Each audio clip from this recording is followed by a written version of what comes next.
Morning, everyone. Goodness me, joining quickly. Great to see so many of you joining us this morning. Fantastic. I'm just going to give us a few minutes to get everybody in because we've got over 500 people that are hopefully going to join us this morning, which is amazing. So really excited about today and having the FRC here to give us an overview of what's going on with corporate governance and reporting. Okay, we've got Kate in the room. Fantastic. And we're just waiting to get David to join us as well as part of our panel, and then we can properly get kicked off, I think.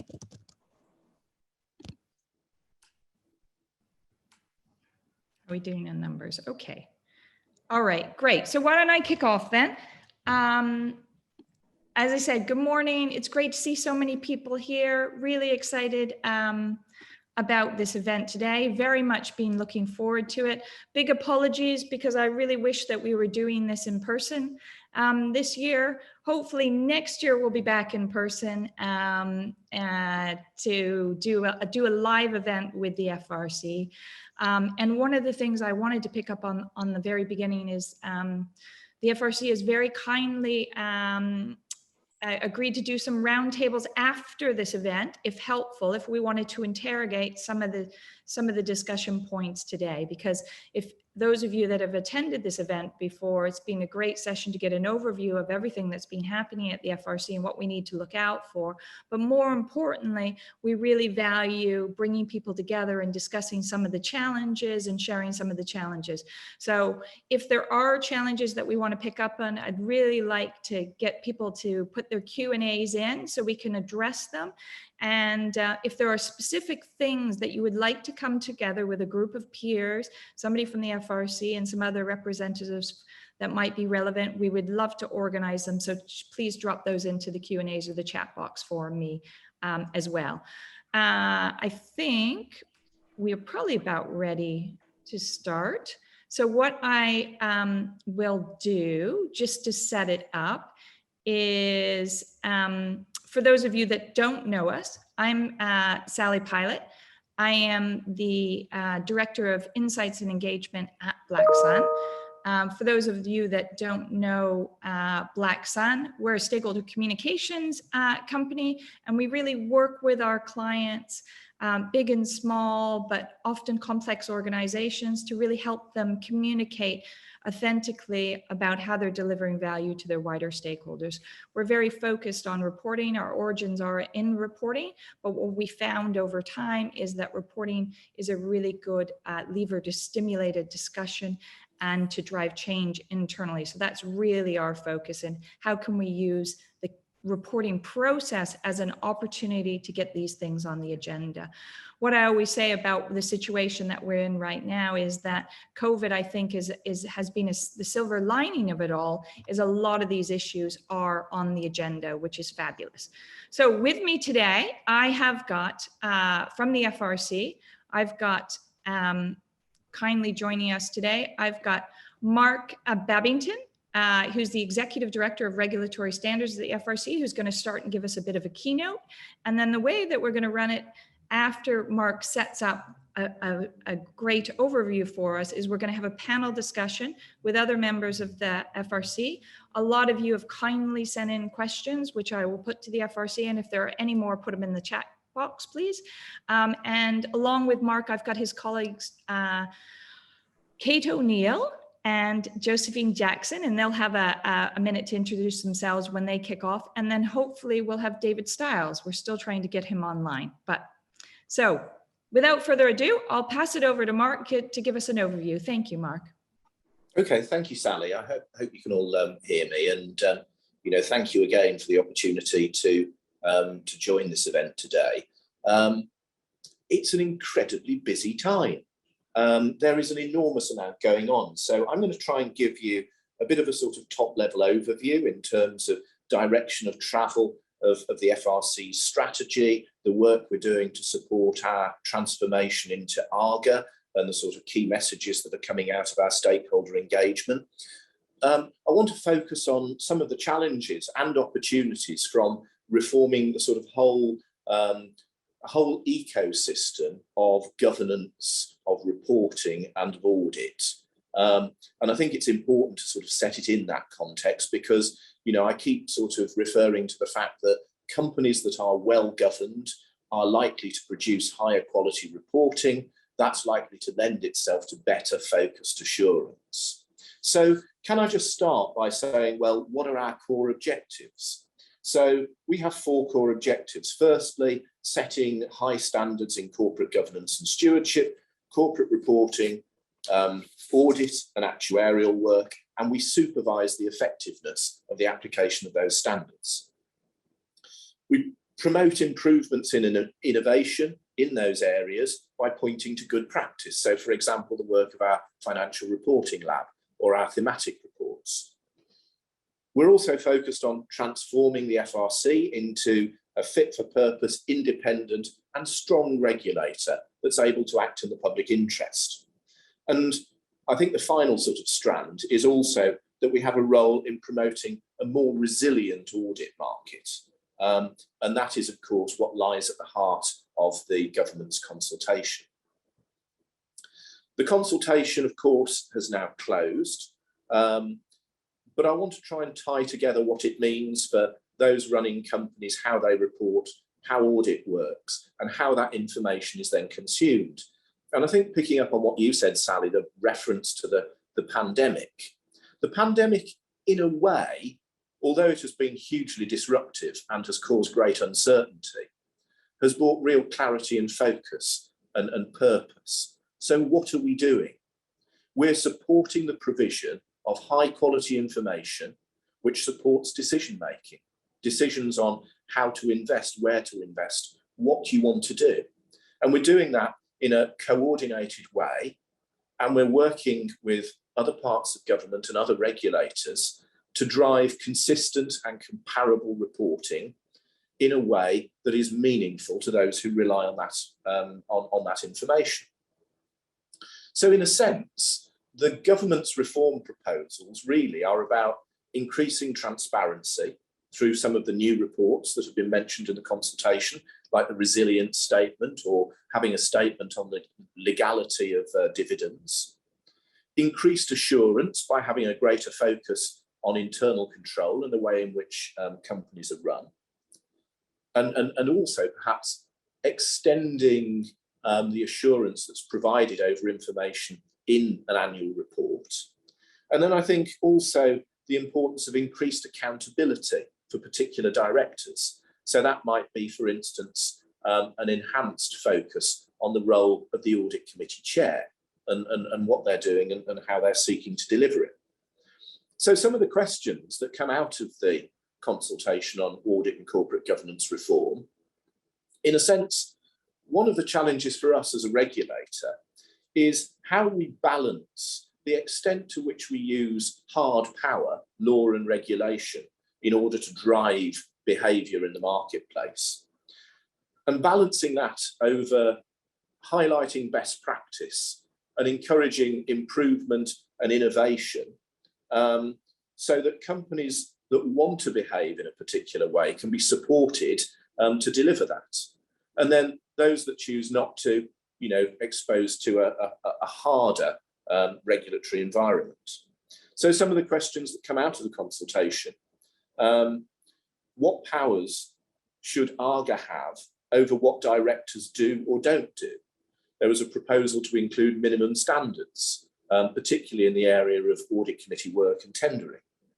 Secondly, to what extent should the regulator have powers to publish information in support of its regulatory objectives? And that might include information that perhaps is not otherwise published by a company. And thirdly, although our role is to act in the public interest, how do we define that in the context of the companies that we regulate? So Kate will later on give you some of the key messages that have come out of our stakeholder outreach and indeed some of the people that we've reached out to.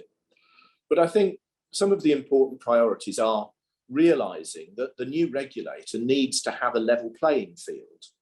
And what I mean by a level playing field is that regulation over auditors, over companies, over the directors of those companies happens in a consistent and transparent way. So therefore, is there a balanced focus across all of the reporting and auditing sort of world for the regulator to be able to intervene where there are concerns about conduct or concerns about the information that's being provided? So consistency of treatment is a key thing, and many of the proposals that have attracted a huge amount of interest, I think, Sally, over 600 responses were received to the BEIS consultation, very much about ensuring that there is a proportionate regime, but an effective one that allows the regulator to take action. And indeed, if I can just sort of remind the people on today's event, one of the great gaps at the moment in the sort of regulatory approach is that although the FRC can take enforcement action against auditors and audit firms, and although we can take action against directors who are members of a professional accountancy body, if they resign that membership, we're unable to take action.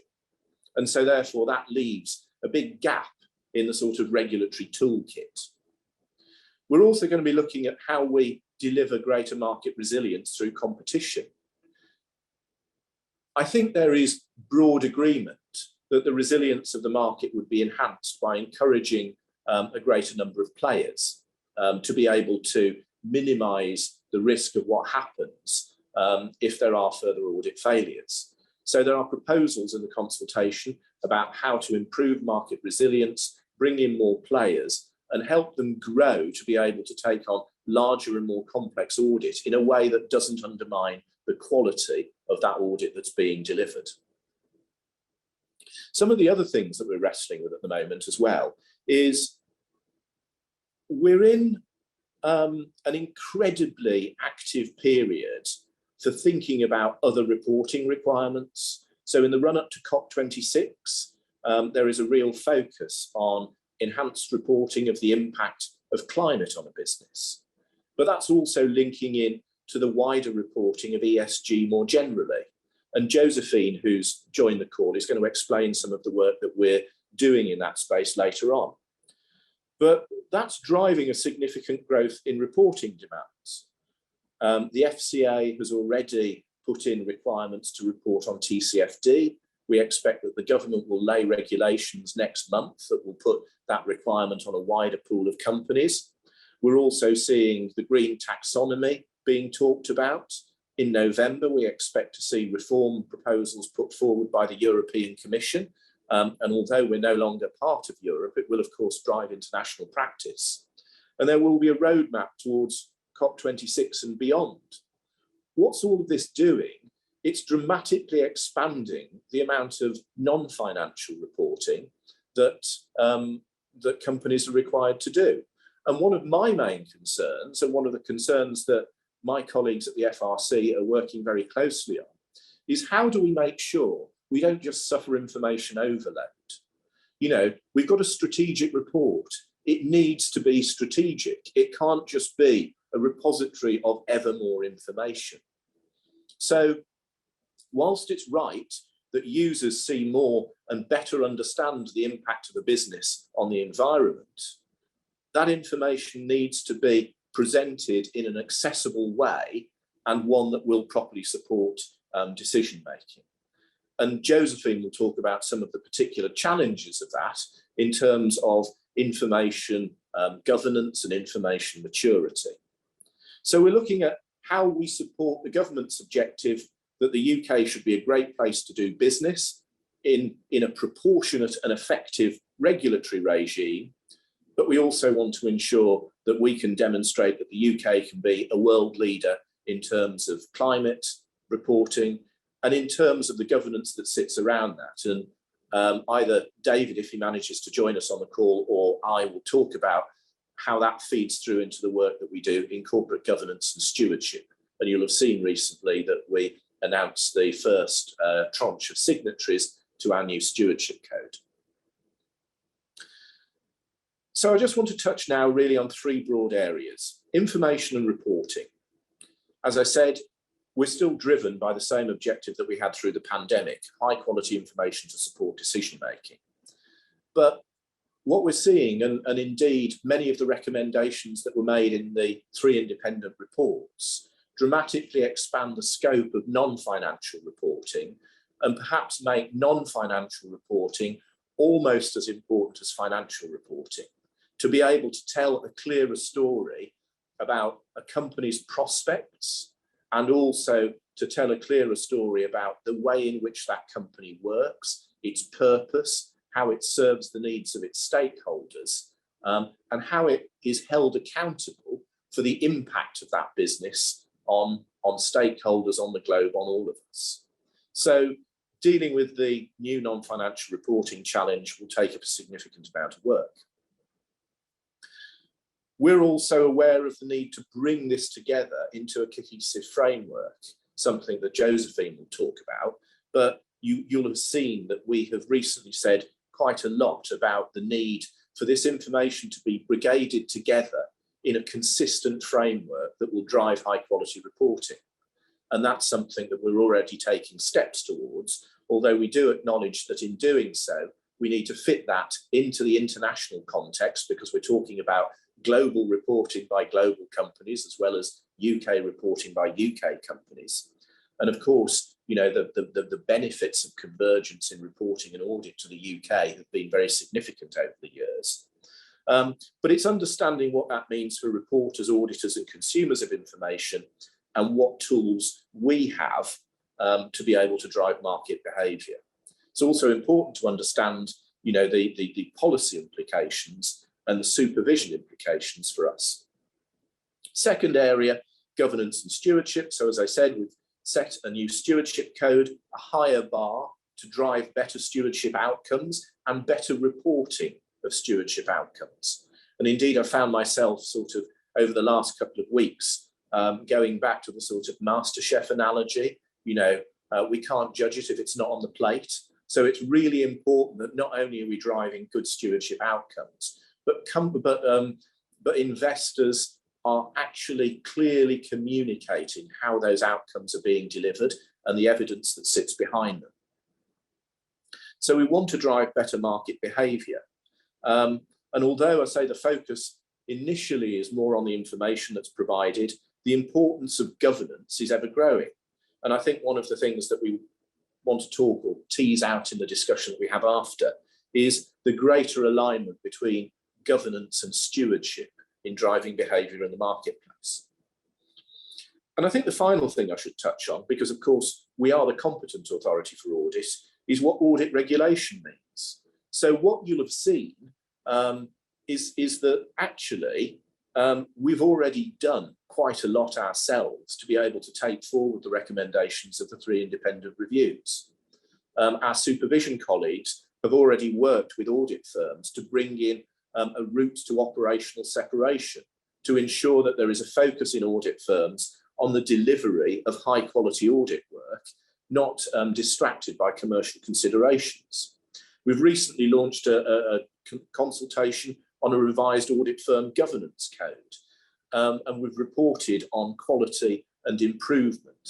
And indeed, later on in the autumn, we'll be putting out further publications which signpost a route forward for us on how to address some of the underlying issues that cause poor quality work.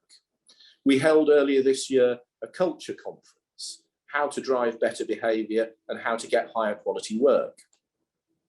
We're also focusing on the implications of greater use of technology. Not only technology in the way that audit is delivered, but greater use of technology in the way that reporting is delivered. So you'll have seen that we've started to work, and we're working very closely with the FCA, for instance, on supporting digital reporting through ESEF, and how we ensure that there's high quality digital information, which is a great benefit to business. How do we ensure that we sort of steward that through in the most effective way? We need to learn from the example, for instance, of what happened in the US, where digital reporting started and faltered, and it's taken a number of years to put it right and ensure that it's properly usable. So we're going to be out there building more resilience in reporting, building more resilience in audit, thinking about the opportunities to demonstrate that the UK is a great place to do business, and engaging with the people that we regulate to not only ensure that things that go wrong are addressed in a proportionate and timely way, but also to ensure that we set out how to fix some of those problems. So I'm happy to take some questions from you, Sally, about things that you want to tease out, and also to hand over to colleagues who will be able to explain in a little more detail some aspects of the FRC's work. Super, thank you. That was a really, really helpful overview, Mark. There's a couple of questions actually coming up in the box, so I just might want to kick into those that would be appropriate for you. But just from an overall positioning standpoint, one of the biggest challenges that I think we find for clients at the moment is navigating the environment as all this change takes place. And what's very helpful, I think, is what you've outlined in terms of your initiatives moving forward and how you're going to be focusing. And I know it's very changing, but one of the big things is really about the non-financial reporting or the sustainability standards. I wondered if you could just give a little bit more detail in terms of the FRC's view on that bigger picture in terms of, and I know Josephine might pick up on some of that detail, but in terms of your alignment, we've got a lot happening in the EU, as you said, we've got an international standard being developed. There's sort of a little bit of a challenge for some companies to understand where we're going to land on this. It would be good just to reiterate that if we could. So I think probably all I would say in that respect, Sally, is, because Josephine will talk about it, is that as the FRC, we've put out a statement of intent about what our work is going to cover in the ESG space. And the reason that we did that is we wanted to set out things that we will do over the medium term, because we recognise that what we have is a rather febrile environment. So you have the IFRS Foundation working very quickly to try and develop the concept of an international sustainability standards board. We as the FRC very much welcome that, because we can see huge benefits from having a consistent framework for non-financial reporting in that respect. One of the challenges will be that because there are very different views about, for instance, climate reporting. To give an example, do you have a single materiality that you apply, or do you have a dual materiality? So because there's this divergence of views, I think the Sustainability Standards Board will have a real challenge on its hands. And I think what we'll see is sustainability standards that are quite high level. So therefore, there will be a lot of work in individual jurisdictions and for regulators like the FRC to build out from those standards in a way that will support UK reporters to deliver on high quality reporting. So that's what I see. And one of the things also is how we bring together initiatives that are moving at different pace. So one of the challenges in the UK is the regulatory landscape is quite disaggregated. In the premium listed sector, the FCA is working through the listing rules to set requirements. For companies more widely, BEIS has responsibility through the Companies Act for developing regulations. Obviously, you've heard already through the Mansion House speech and with some of the other statements that the Chancellor has made, the Treasury has great ambition for ensuring that the UK delivers on better climate reporting. And at the international level, you've got organisations like IOSCO, which is the global sort of group of securities commissions, saying we want to see this reporting taken forward, but in a consistent conceptual framework, so that financial reporting aligns with climate reporting, aligns with wider ESG reporting. And our job is to try and make sense of this mix in a way that helps reporters navigate through an ever complex landscape. Okay, super, that's really encouraging. There's a couple of specific questions. There's a question from one of the attendees about, would you be able to comment on the suggestion that the proposed changes are the start of a UK version of SOX? And I know this is been quite a discussion point. Did you want to say a few words on that? I think firstly, we'll see what the government articulates in its response to the consultation, and I think that with the reshuffle out of the way, the focus of ministers will be back on business as usual now. But I think one of the things that came out very clearly from the responses to the consultation is that people want a better focus on effective internal control, and they want to know about how companies are delivering that. But they want to do that in a way that is proportionate and therefore is going to ensure that the cost on business for delivering that is a reasonable one.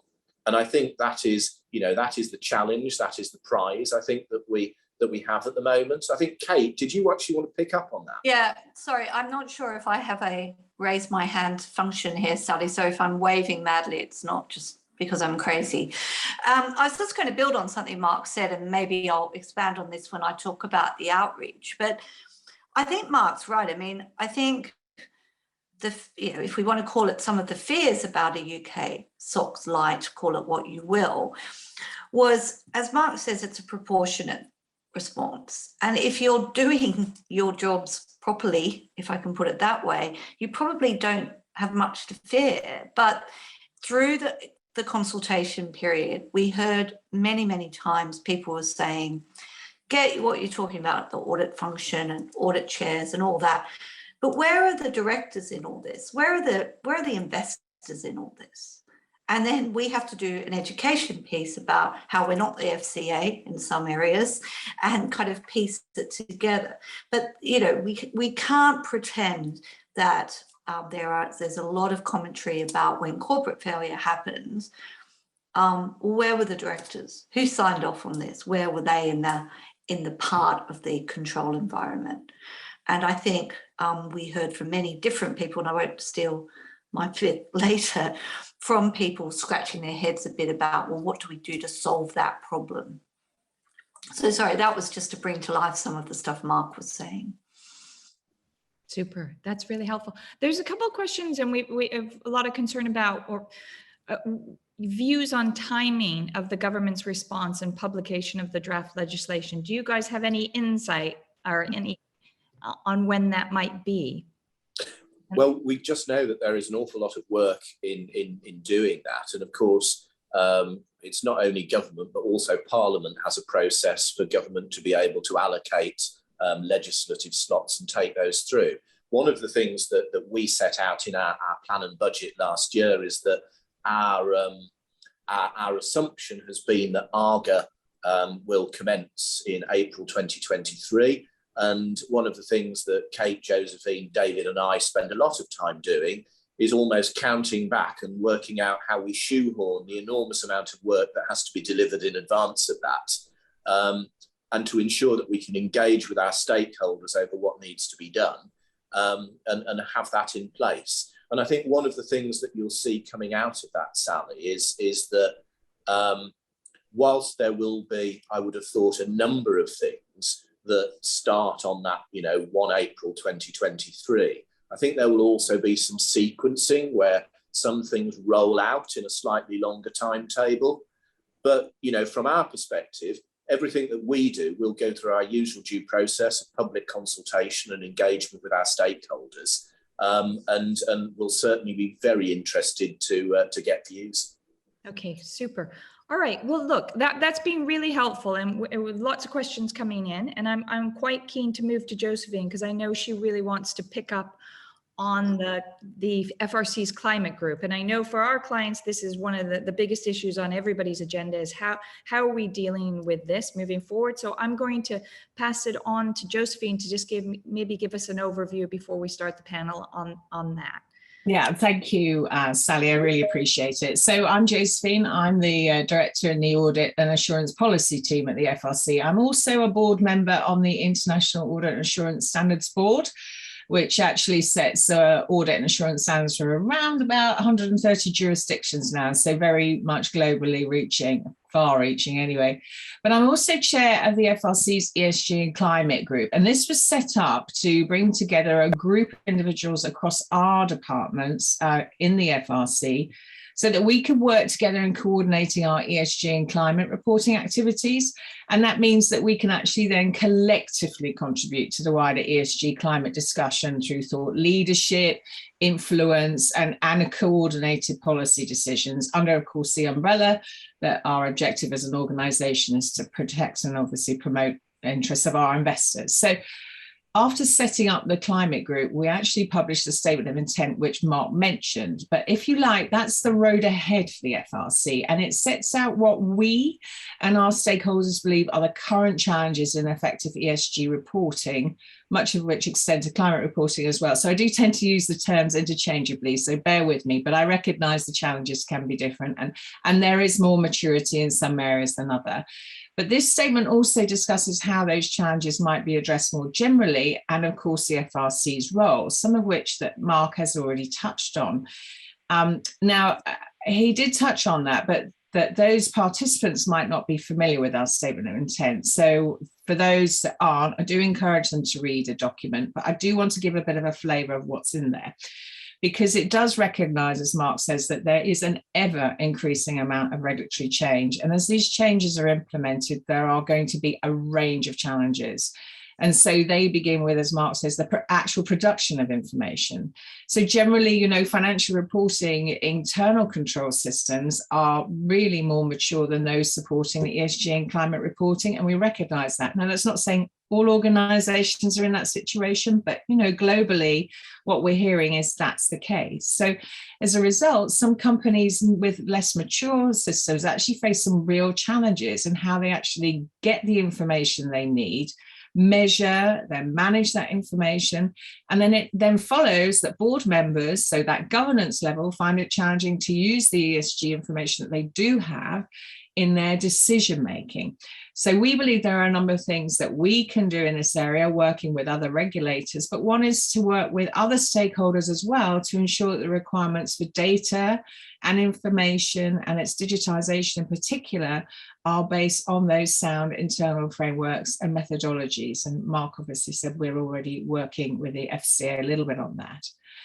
And then, of course, following that is the accessibility and distribution of that information. So transforming all that data into usable and useful external disclosure across lots of different formats, including within the financial statements. So not just within the financial statements, but as Mark's touched on, we understand from some of our stakeholders that ESG information is located in these separate places, and that's actually causing confusion. So it means it's different reporting, different media, which makes accessibility to investors challenging and therefore, you know, compromises decision making.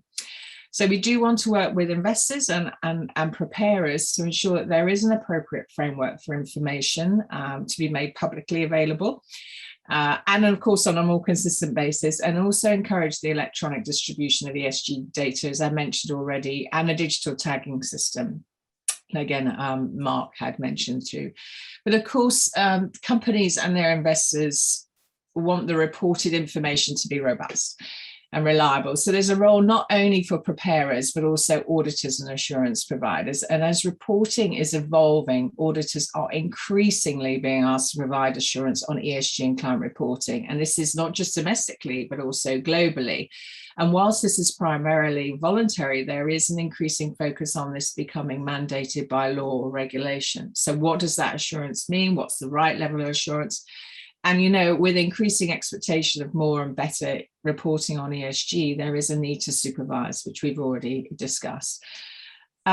But so along with our general responsibilities as a regulator, in terms of the policy making and regulatory supervision, the FRC's climate group wants to examine these challenges I've already put forward, and of course I have only covered them briefly, and seek to support work with our stakeholders in overcoming them.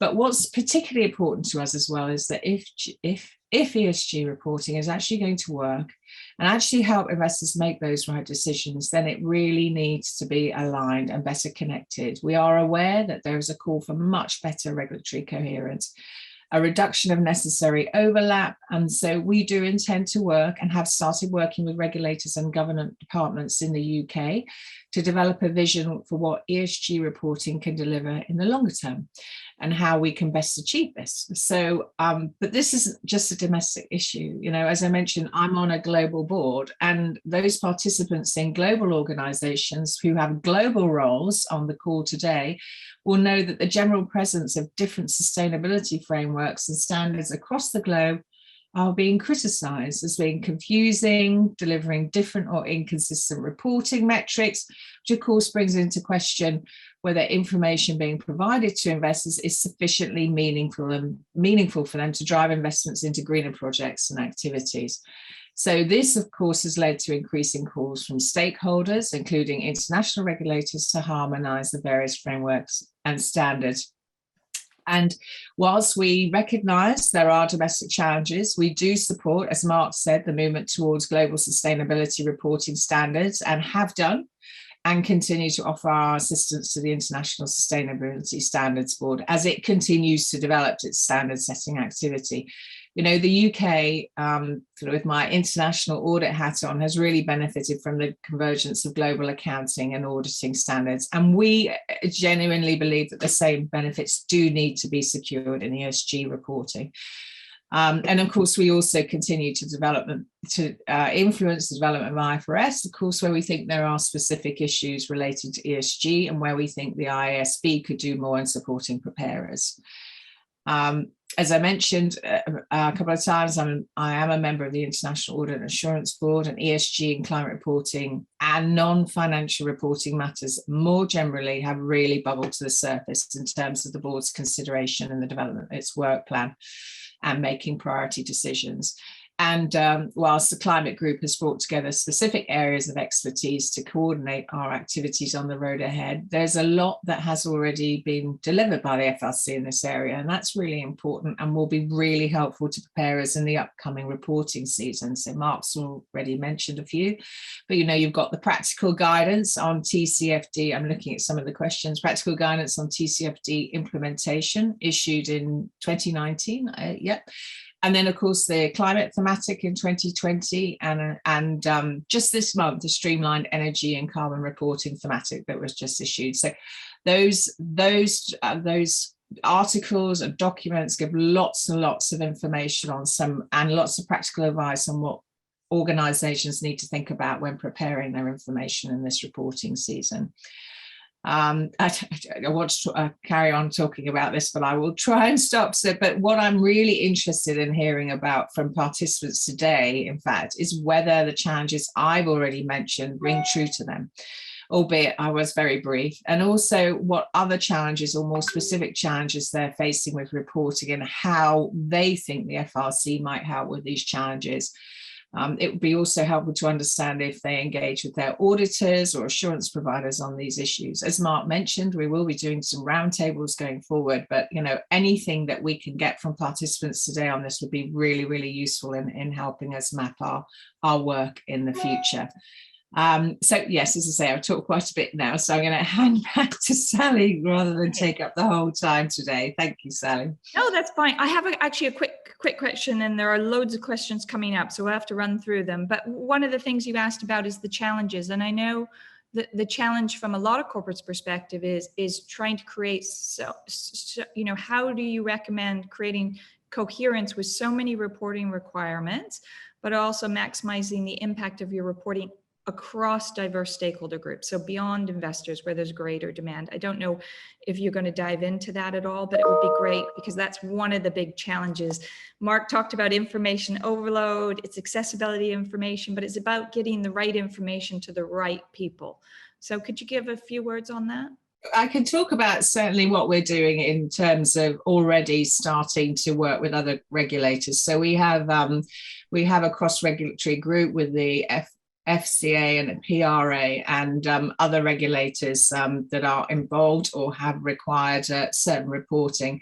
And we're already starting to talk about overlap, coherence, connections, contradictions. Well, not contradictions, but that's the wrong word, but also, you know, looking to see, well, where there are where there is information that's already reported, for example, for SECR and how they overlap with TCFD, etc., and trying to work a solution of the future of how what we want to get to is the point where you report once, but that information can be used for all sorts of different reasons. And that's really what we're trying to achieve. And so we have started those conversations with other regulators. But of course, as I mentioned earlier, what's really important to us is working with the ISSB as well on looking at that global solution. I mean, that is really critical from our perspective. So yes, there are domestic matters that we need to deal with, but there is, of course, that global group and that global goal that we really, really stand behind as well.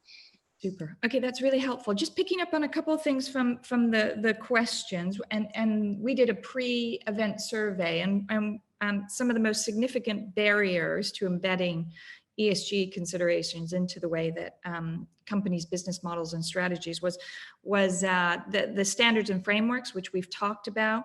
The next one was reliable data, which is a challenge for corporates to get the right data, and that will be impacted by that. But then the third one was sort of knowledge and skills and experience. And that's come up in terms of a question around governance of work of assurance and auditors. What do we do when there isn't a lot of experience, skills, and competence? How do we deal with that moving forward as we all kind of learn and begin to understand these areas better? Because there seriously is a lack of that expertise, isn't there?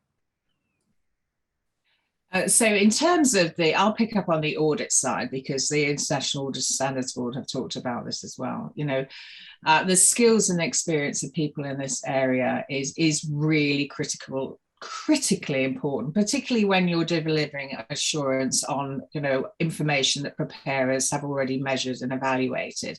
So there is quite a bit of guidance that's being created now about how you gather together those skills and experience. And one of the things that is, of course, important is that traditionally people have looked to their auditors to support them in this area, but auditors don't necessarily have those skills. And certainly when I was an auditor, I certainly didn't have these kind of skills. So it is about making sure that, and a lot of organizations are always already doing that, making sure that you mix up those skills and start recruiting individuals who really have those pure skills in those areas. If you think about greenhouse gas, for example, there's a big skill base out there. So it's, you know, it's reaching out to that and then bringing those into, from an audit perspective, bringing those individuals into your firms who can support auditors and assurance providers in actually looking at how preparers have measured and evaluated information and then being able to deliver assurance on that information. Okay. But Mark, Kate, I don't know if you want to jump in and add to that at all. Well, I think really it's just to say, Sally, as you've seen many times before, one of the things we look at is how we use our financial reporting lab to drive best practice in the marketplace. So as we sit down and look at what our plans are for the next sort of 2 to 3 years, we're looking at how we can deploy the lab in order to identify best practice. I think the other thing as well, just really to sort of add to what Josephine said, there's almost a need to be able to provide a roadmap to companies about how they can go through a maturity process with data that is less well developed. So, you know, financial reporting, really well established, robust systems and processes. Reporting on some of these new non-financial things requires information that doesn't necessarily lend itself in the same way to robust reporting systems. And also, of course, it's much, much more judgmental. So what's going to be really critical is that when companies report their assessment, they also explain what the underlying assumptions they made that led to the position that they've reported. Because, you know, someone reading that information will think, well, you know, this is a point that you've landed on, which sits in a very broad range. So being able to explain that and being able to explain, how the company is working to improve its disclosure is something that's going to be absolutely critical. But of course, that provides us with another challenge, because you'll be aware of the IASB and its disclosures project. How do we ensure that we focus on material information? How do we focus on clarity? Well, we've got to try and combine that with this ever expanding amount of information that Josephine's just been explaining. That's helpful. And I think one of the things that I know you say a lot, and we say a lot to our clients, is in the meantime, it's about actually they need to understand what are the key things they want to communicate about and focus on, and proactively communicate that to the marketplace rather than being overwhelmed by everything that they have to do. So I think it's about. And I think, Kate, yes, that's and I think to add to Mark's point, it's a good one about the maturity of the data and the maturity of the information. And it's not just about getting better trained accountants and auditors. It's about all advisors to boards and companies, because boards, I know in my own experience, look at it and go, well, what is that telling me? It's not an area I'm familiar with. It's a new area. It's a developing area. What's that telling us? Are we doing well? Should we be worried about it? Do we not have to care about that?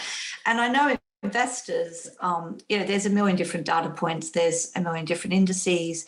And, they're going to choose one. The FTSE Green, the MSCI, something else.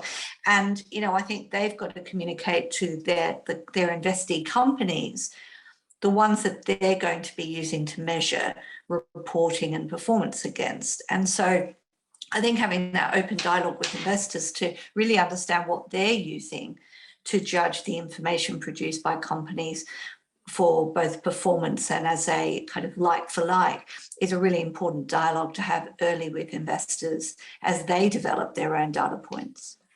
It's interesting, actually, the point about skills as well. One of the things that you'll find in the climate thematic is that investors were quite pleased to read that in certain circumstances, in terms of governance, a number of organisations were explaining the training that they're delivering to their organisation more generally on ESG and climate, but also to board members.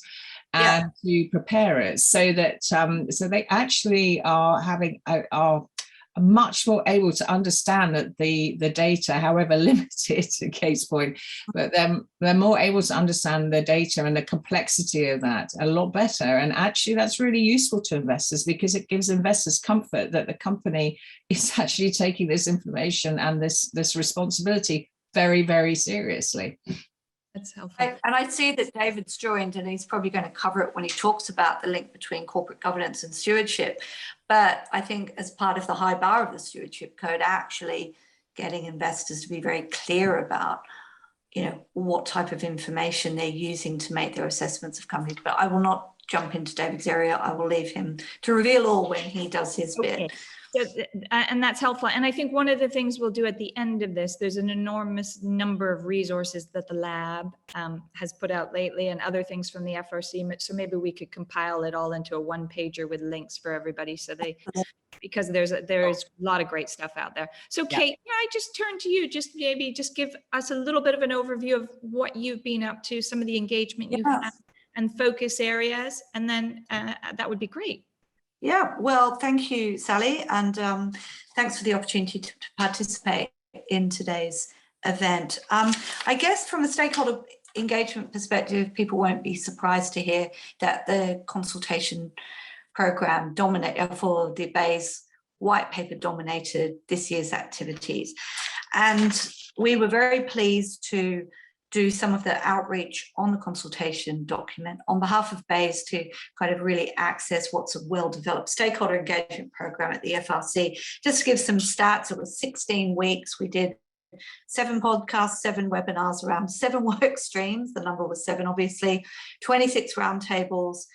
I think John and I worked out that he probably reached more than 20,000 participants on various platforms on which he spoke, either through other outreach programs or ones we organised ourselves. And we had, to the more detailed work stream led roundtables and webinars, more than 500 participants. It's a very broad reform package, as Mark has touched on. And so there was a very broad church of people, but it was the groups you would expect: audit committee chairs, legal counsel, company secretaries, societal groups, audit firms, audit preparers, and corporates generally. So very broad, got some really rich feedback, some of which, you know, you can kind of guess for yourselves where the areas of love that, not so sure about that, not so sure what it means. And I think Bayes did provide such a broad paper because it's a huge issue, and it touches so much of the ecosystem we're talking about, whether it's companies, auditors, preparers, investors, employees, you know, going straight to pensioners, supply chain participants. How will this reform package really make reporting better, responsibilities of boards and auditors more accountable, to make sure people can depend on the information received about corporate performance and its future? I think we really heard from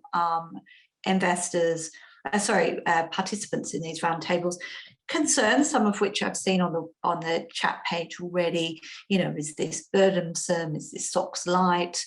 It's just more reporting. What's the point? But we also heard from people saying, kind of, just get on with it. We need it.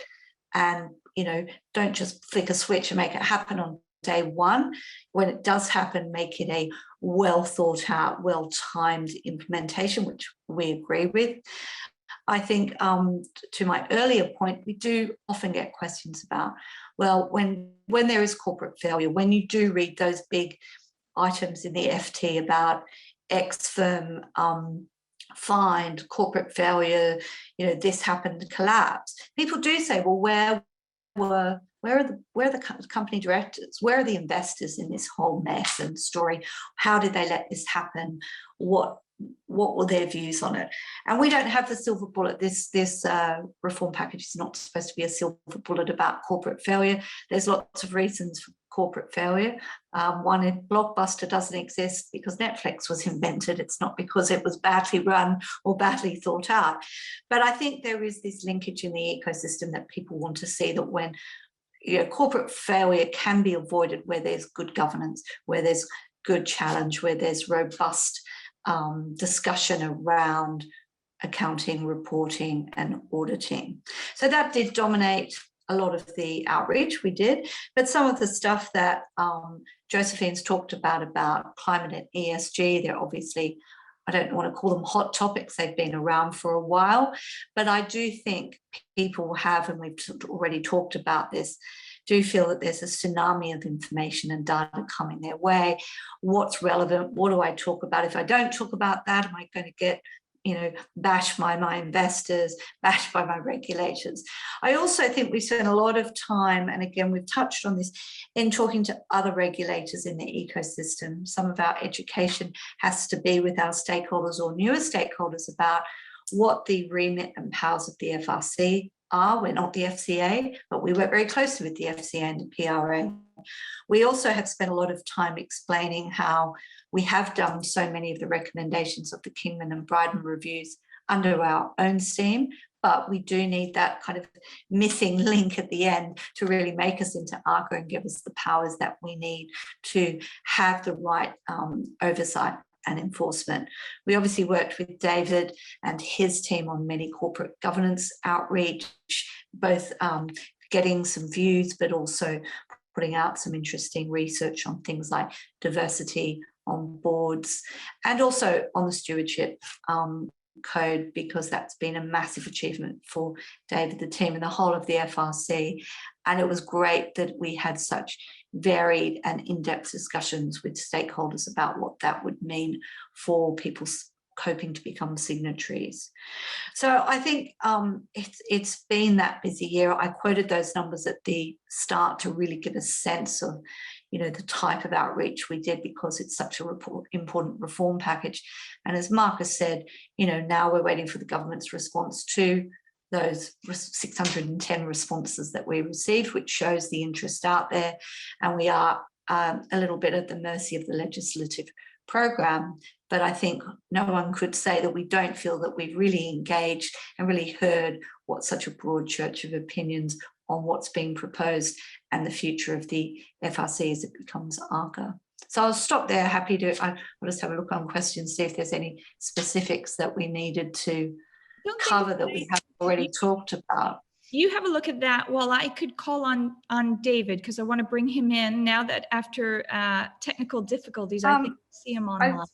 Yeah, I've got a couple. I see that there's a couple of things about the expanded pies. Is obviously definition of pie is obviously a central part of the reform package. The lead time. I mean, I think we're already starting things about the infrastructure that we need for an expanded remit. We've obviously expanded both in headcount, but also in skill sets into areas that maybe historically the FRC didn't really have the either bandwidth or experience in. But I think also, you know, as I say, it's not day one, flick the switch and all this will happen. That's not what we intended at all. But I think, you know, we're still in that wait and see perspective to see what the government's response is. But I'll let you hand over to David, because I think given his technical challenges, we've probably hogged a bit of the limelight and it's his turn now. So yeah, happy to jump back in later, Sally, but thanks for the opportunity to talk about the engagement. No problem. And just for those of you that are posing questions, which are all great, if we don't get to some of them, I think we could follow up with the FRC and see if we could answer them directly. So so don't worry about that if we don't get to your question. Now, David, I would love to hear more about stewardship and governance and how you're working to bring that much closer together. If we could get you online, that would be great. There we are. Fantastic. Hello. David has persevered to be with us this morning, so it's taken us about an hour to get him online. So welcome, David, and thank you for persevering. It's great to be with you, Sally, and I'm really sorry about that. Yeah, it took a while. We had some technical issues, and I'm now addressing you from my phone. I hope that works. And I'm sorry I missed what happened earlier, and in particular what Mark said. But just briefly, I mean, an overall view from me, and apologies if I'm repeating some of what Mark said, but I hope some people have noticed that over the past months, years, you know, we're looking at governance and we're looking at stewardship in the round. And good governance reinforces good stewardship, which reinforces good governance. Both the codes now refer to the wider benefits of good governance and good stewardship. So creating value for shareholders, but doing that by taking into account a wider range of factors and the benefits to the economy and wider society. So the decisions that we had to make on the stewardship code, quite difficult decisions, were about the evidence provided for stewardship. So the evidence provided by those who invest in your companies, and in fact a wide variety of assets, but including equity assets, and seeing whether that evidence was there. Because the challenge that we were faced with and presented with by Sir John, but it was a challenge that we knew about already and we were trying to resolve, was that we were getting lots of nice policy statements, but we weren't really hearing about the activities and the outcomes of stewardship. So we went through an assessment process that we can identify when we're seeing evidence, and the outcome was very good on stewardship. We got with Kate's help, we got a lot of good media with that. I think there were some disgruntled investors around. Inevitably, I think that proves that the process worked.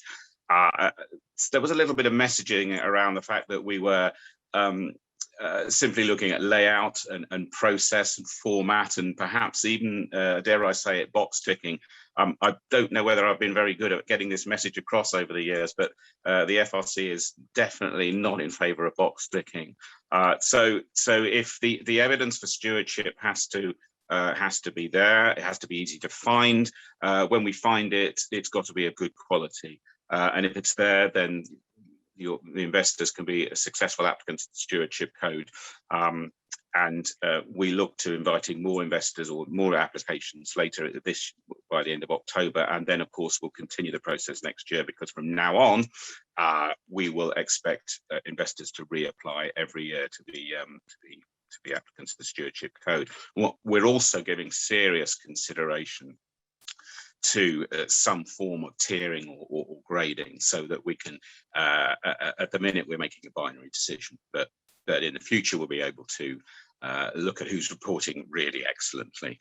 Now, of course, what does that mean for companies? It means that presumably you will have your investors engaging with you in a more insightful way, because what we're trying to do is create a sort of market for stewardship. People are much more interested now in how their money is being invested. We're trying to create that market for stewardship, and better stewardship, I suppose, in turn means a sort of market for better governance and better governed companies as well.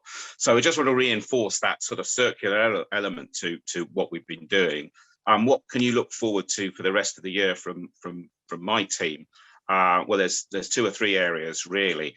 One is that we will be putting out our annual review of governance later in the year in November, and it's looking at the reporting this year. It's quite interesting.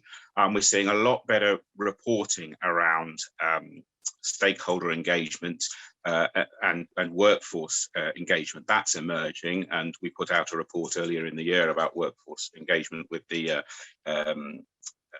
Participation Association, Involvement and Participation Association, and Royal Holloway College. So we're seeing better, and of course it's been an interesting year in terms of the way that companies engage with their employees, because the lack of ability to be on site in many cases has proved a problem. So we're seeing some developments in reporting there. Culture is also an interesting area. Some of you remember the report that we put out 5 years ago, and we've tried to follow that up, and we've seen some improvements. What the difficulty that we're finding is that it's the joining up of the dots between purpose, values, strategy, culture, and our old favorite remuneration as well, and that's difficult. So we're reinvigorating that culture work, and we'll also be putting out some work on culture later in the year to help companies join up those dots, and some more guidance in that area. The other interesting thing, I suppose, I'm looking ahead now further into 2022, is that as a result of the transition to ARGA and the consultation, there will be some fallout for the UK Corporate Governance Code. So looking forward well into 2022, we will have to consult on some changes that are taking place because of the transition to ARGA and the new, partly of the new powers and better quality reporting that we'll be requiring under the code, probably in the areas of risk and internal control. But I'm going to stop there. I mean, that's sort of a very general overview in terms of high level, in terms of how stewardship and governance I hope are working well together, and some of the work that we're going to be putting out next year, well, towards the end of this year and indeed next year as well. No, that's great, David. Really helpful, and I think that the coming together of stewardship and governance, I think, is quite very helpful. And I think we've noticed with our clients increasing dialogue and engagement with investors along this vein. So it's already beginning to have an impact, I would say. A couple of specific questions. You talked about the culture project, and I think what I wanted to understand, I just wanted to clarify, when you're looking at that review, you will look more holistically at how everything links together, from purpose, culture, values, strategy, right through to remuneration. Good. So a very big picture look. Looking forward to that. That's great. And then there was a couple of specific questions that we've had around Section 172 and stakeholder. You mentioned it specifically, but I think it's worth highlighting. I know we've had these conversations in the past. It still seems to be presenting some sort of challenge for our clients, and I think a lot of people. And there's a couple of things. One is the concern around the repetition, between the strategic report and the governance report, and then the worry about covering all of the A to F criteria in terms of the different stakeholders. Is it, maybe you could give some guidance on both of those things, just to clarify, because I know it's something very close to your heart as well. Yeah. Well, certainly what we don't want is for companies to feel that they need to repeat that, you know, that there's a great sort of too much of a crossover between what is reported in the narrative report, in the strategic report, and what is reported in the governance report. Our interest in section 172 from a governance angle, and now it's directly in the code, is all about the board as an effective decision-making body. I mean, that's one of the key central elements to the code. And what's clear, what's become much more clear over the years, is that in tackling the key board issues of risk, of strategy, of developing the company, of innovation, there are a wider range of factors that the board needs to take into account in its decision making. So what we're particularly looking for is a read across as a coherence to the strategic report in terms of how the board have made decisions and how they have taken those wider factors, which we loosely term, and we're always using this phrase, the ESG, those factors together. I mean, the G, as I remind people, the G has always been there, the audit, the risk, the strategy, the remuneration, and all of those issues are absolutely key.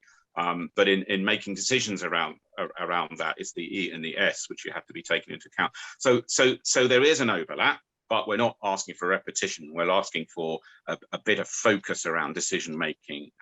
When you asked about the list of factors, I think that's a case for the board to demonstrate its prioritization.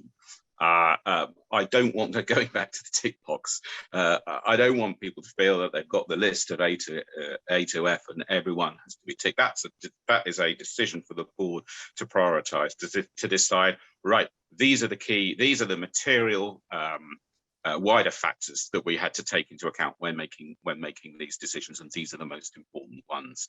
To me, the code is designed to be flexible.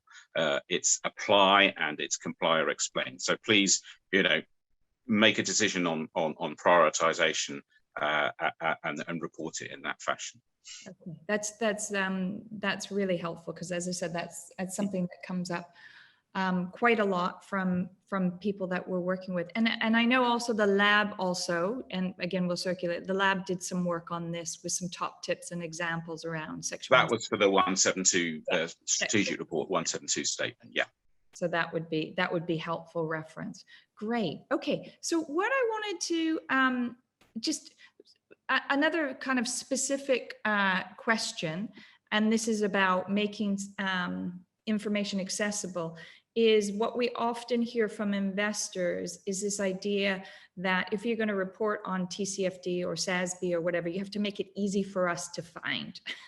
Where is it in the report? And we encourage companies, if you're going to report on it, ideally, of course, because TCFD is all-encompassing, a holistic approach, we want it embedded, but also we want to ensure that the investors can find this information as well.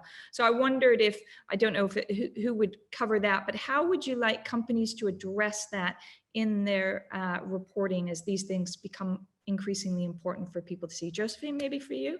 Yeah, I can kick off, and I think David will probably want to jump in as well. That the key is that to the point that was mentioned earlier, there is overlap, and we recognize that there is overlap. But to David's point, it's critical for organizations, if they are going to report once and once only, that at least wherever it is in the rest of the annual report where they're supposed to actually do those little signposts, that those signposts are also clear as well. There's, for example, there's no point saying, oh, scope 3 is X. You have to give some context to why you're signposting, where you're signposting from, and what you're signposting to, and try and bring, all that information together. So if you think about, the governance pillar, and describing the board's oversight of climate risks, for example. There'll be overlap with other areas, and it's report it once in one place, but make sure the signposting is really clear, and so that investors can get there, understand and digest that information, and have the information they need. And the key thing is that, to David's point, is like, talk about your organization. We really don't want that compliance tick box approach at all.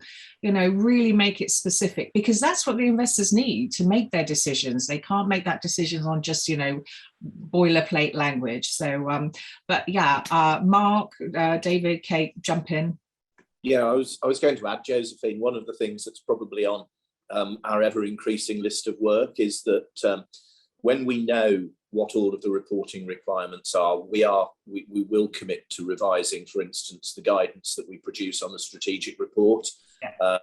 And I know that also as we try and sort of brigade all of the potentially new reporting requirements together, we're going to have to think about how we do that in a way that not only helps that information to be more accessible, but also means that you don't just end up with a sort of brain dump of everything, that it's actually structured in a way that links clearly to the purpose and to the objectives of that entity, and how it's engaging with its stakeholders. So there is more work for us to do, Sally, but we sort of need to see what the lie of the land is once we've seen the final proposals. Yeah, that's helpful. And I know I just wanted to pick up on the future of reporting thought leadership piece that you did. And I know you recently published a feedback statement on it from the consultation, which I think was great. And I know overwhelmingly it was very welcomed initiative, and there was broad support for lots of things in there, and particularly that idea, this concept of a reporting network. But I think the feedback was there's a much recognition that we need further development before and the role of technology and digital in that. I just would like to understand a little bit more what you guys might be focusing on in the future to sort of address this. No, that's absolutely fine, Sally. So I suppose specifically, we did issue the feedback statement on the future of corporate reporting. The way for that to be taken forward will be to fold into the government's wider reform programme of audit and corporate governance, because as you'll be aware, there were many things in there that in order to proceed would need legislative action. So we're at the moment obviously engaging with colleagues in BAYS to see whether there are opportunities to take forward some of those things, and also recognising, the challenge of how we put all of this information together. Digital is also very much sort of there on our delivery. Josephine chairs our climate group. One of the things we're in the process of setting up is a sort of technology group as well. So we can actually look thematically across the FRC at all of our different responsibilities and how we deliver on those, but bring it together in a consistent and coherent way. And obviously that links very much into, having one source of authoritative guidance that allows us to do that. But anyway, sorry, Kate, you come in. No, sorry, Mark. I'm having problems with connectivity. I was just going to build on that, and it's not just across reporting, it's across policy developments and innovation that we're seeing, not just across the UK, but internationally as well. Okay. But technology, Mark, would you say that's kind of slight, and innovation and digital, slightly the new ESG, lots of interest and maybe some confusion about what it's going to mean for individual auditors? I think that's the case. I was going to say, I don't think I will comment on technology and digital, given that the four of us dismally failed to log on to this call this morning. But only to recognise that it is a challenge. And one of the things is, and we're about to see it with ESEF, so we've done some initial work on digital reporting.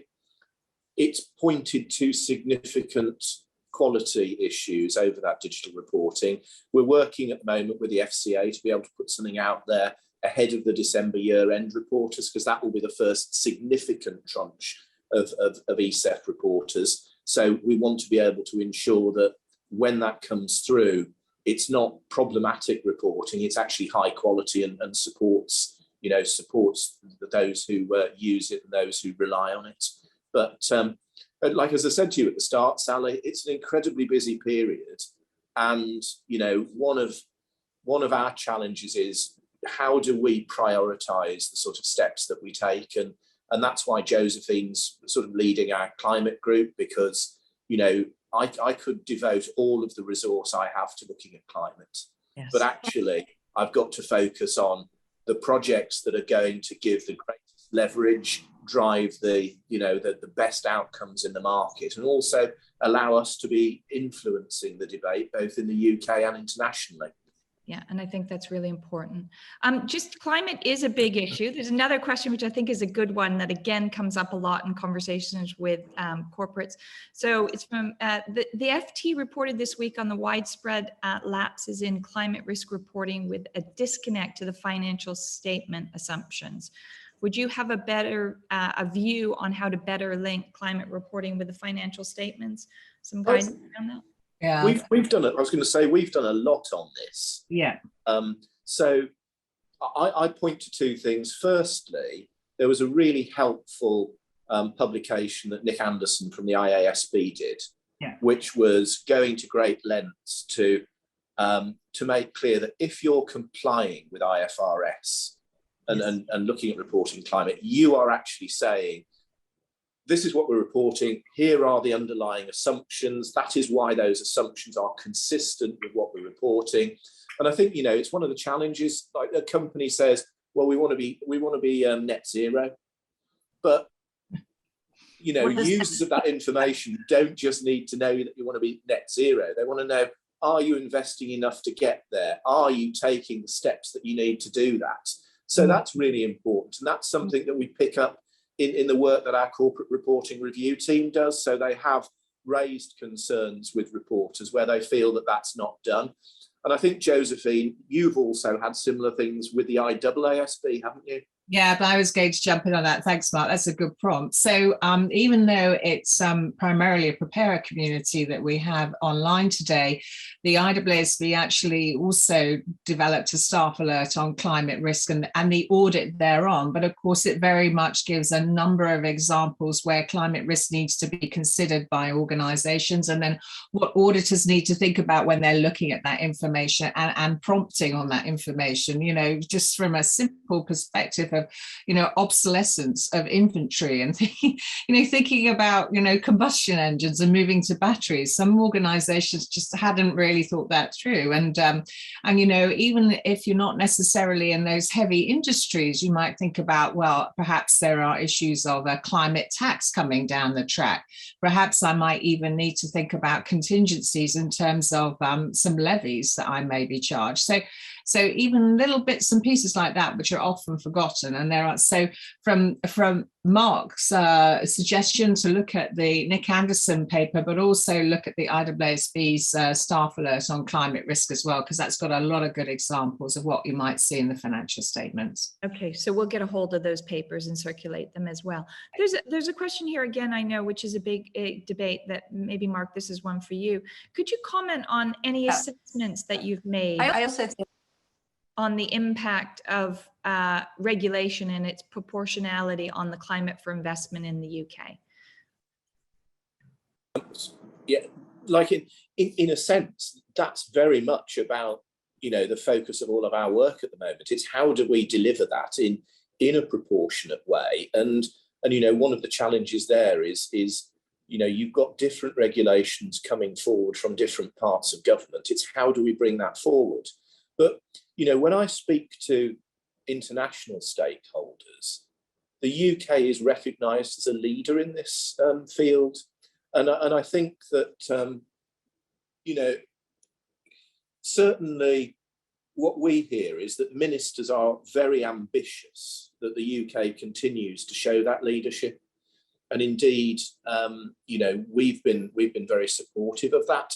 So our job, in a sense, is to try and make the new reporting requirements and the new obligations as digestible as possible, and to use the different techniques that we have to be able to sort of lead market practice. But I think, you know, when you look at examples, as our CRR colleagues did as part of the thematic, when you see examples of where it's done well, it's not an onerous reporting burden. It's actually a really clear articulation that the company understands the challenge that it faces, and it's put in place a strategy to address that. And that clarity of communication is just really important to show the company's purpose and how it's overcoming that. But, you know, as I think Kate said earlier on, and Josephine said earlier on, we're really keen to engage with stakeholders where they have got particular concerns. So that can help us to identify, you know, work that we might take forward and sort of next steps. Okay, it looks like Kate, do you want to come in? I see your hands up.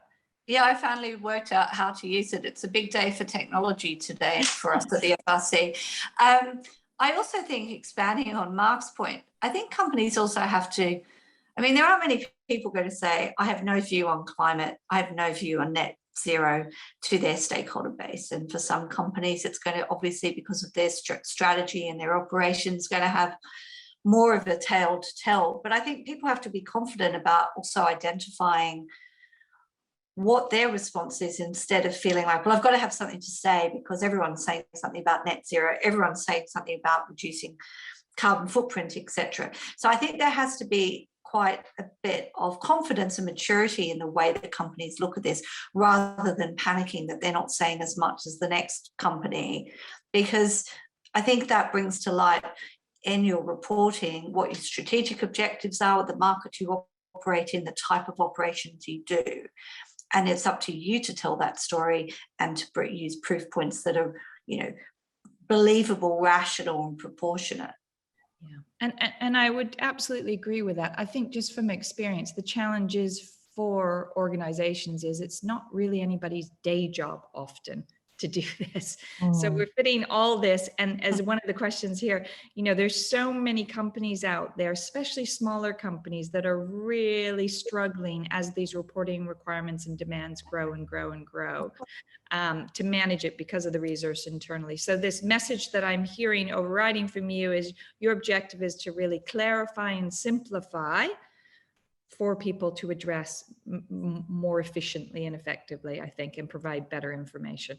Would that be right, Mark? I mean, absolutely. And one of the things, Sally, that I'm really keen that we avoid is the emergence of a two-tier market.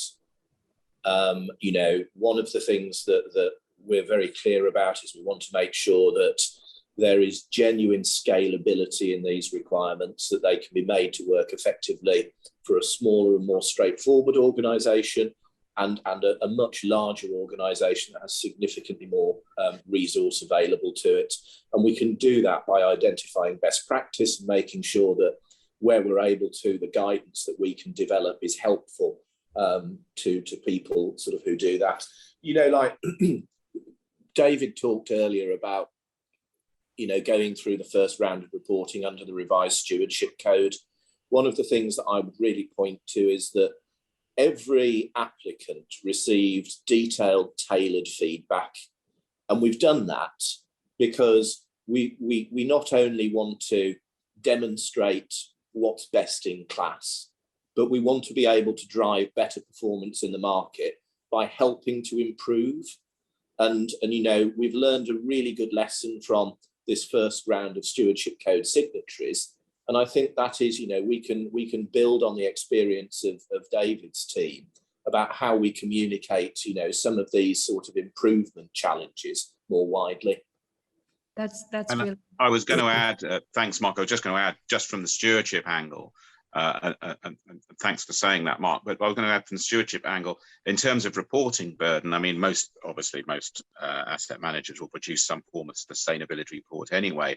But you know, you can't report on stewardship in 4 pages. That's not possible.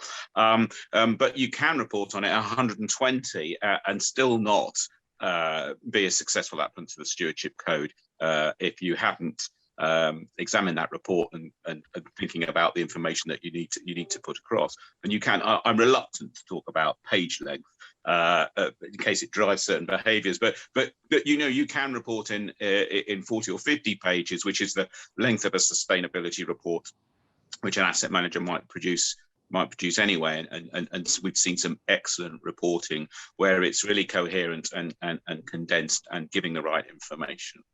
Good. Okay, just a few minutes left, and I've got a couple of key questions I'd like to pose to each of the panel, just to close us out. The first one really is, and this is because often we find that corporates need help in getting these things onto the boardroom agenda. Yeah, I think it's less challenging now that we've been, we're in this situation, but I still think it's challenging. So from each of your individual positions, could you just give me one really strong message that you want to get into the boardroom of organizations today? Who wants to start? Mark? I'd probably go back to the one of the first things I said, Sally, which is this is all about the provision of high quality information to support decision making. It doesn't matter what type of information that is, but it has to be high quality and it has to be fit for purpose in driving the right outcomes and being accessible to those who rely on it. And our work has to be, to ensure that we provide the engagement and the tools to be able to drive that. Okay, super. Kate, what about you? I think linking it to what your stakeholders are really interested in rather than what's in fashion or what are trends. You've got to look back to the strategy of your company and the stakeholders who are linked to that and talk about linking, because I think to my earlier point, there can be demands kind of like, well, everyone's talking about this, I should be talking about it. And how do I talk about it? And making it all a bit, of a panic rather than saying, actually, that's not part of our strategy, and explaining why you don't report on it if you don't report on it in the same way, or if you're not quite ready to be perfect in the way you're reporting about it, but you're on a journey towards that and explaining what that journey is. But I do think we've got to move, helping people take it back to how does this link to what stakeholders want from us as a company, whether it's an employer, as a consumer, and investors, and to just link to David's work. If investors have done all the hard work to sign up to the Stewardship Code, they'll want a bit of help from their investor companies to maintain their signatory position by giving good information that shows to David and his team that the right questions are being asked. Super, thanks. And Josephine, what about you? Yeah, well, actually, they both really took the words out of my mouth, so I really have very little to add. But what I will say, in helping with what Kate and Mark have talked about, do look at the reports that we put out. Also, we will be putting out another thematic very soon in October, CFD. So look at that, and it talks very much about what Mark and Kate have focused on today. So really, as you said, we do need to put those together and make sure that your participants have access to that. But that will really help in achieving what Mark and Kate have just covered. Thank you.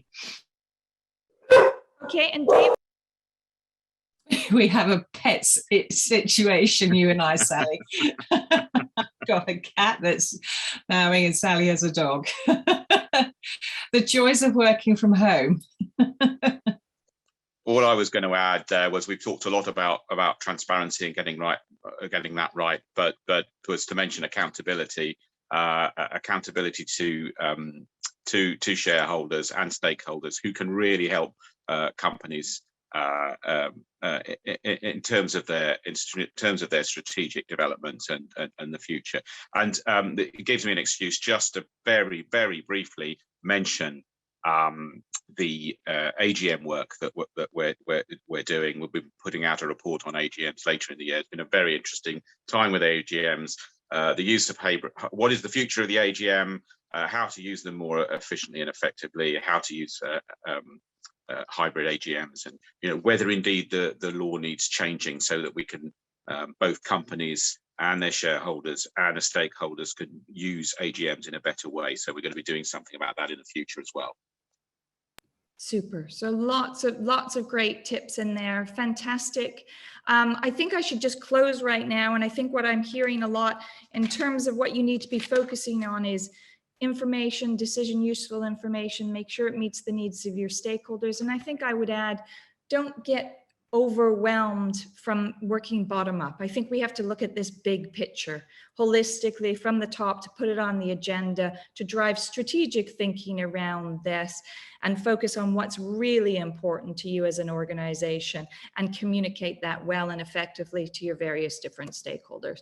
So without further ado, I just want to close. I just want to give a huge shout out to the panel, Mark, David, Kate, and Josephine, particularly, actually most of them have had difficulty getting onto the panel today. David for his perseverance, also Kate, so thank you so much. And it was a really enjoyable session. We'll do a follow-up with all these great insights and resources that the FRC has shared about. And again, if anybody would like to discuss any of these issues in more detail with a peer group of companies, we will be organizing some workshops to dive a bit deep in terms of some of those challenges and sharing experiences of how you can learn from others to how we can tackle it in the short term while we sort of sort out the framework moving forward. So thank you very much, everybody. Have a great day. Thanks, Sally. Thank you, Sally. Thanks for having us. Bye.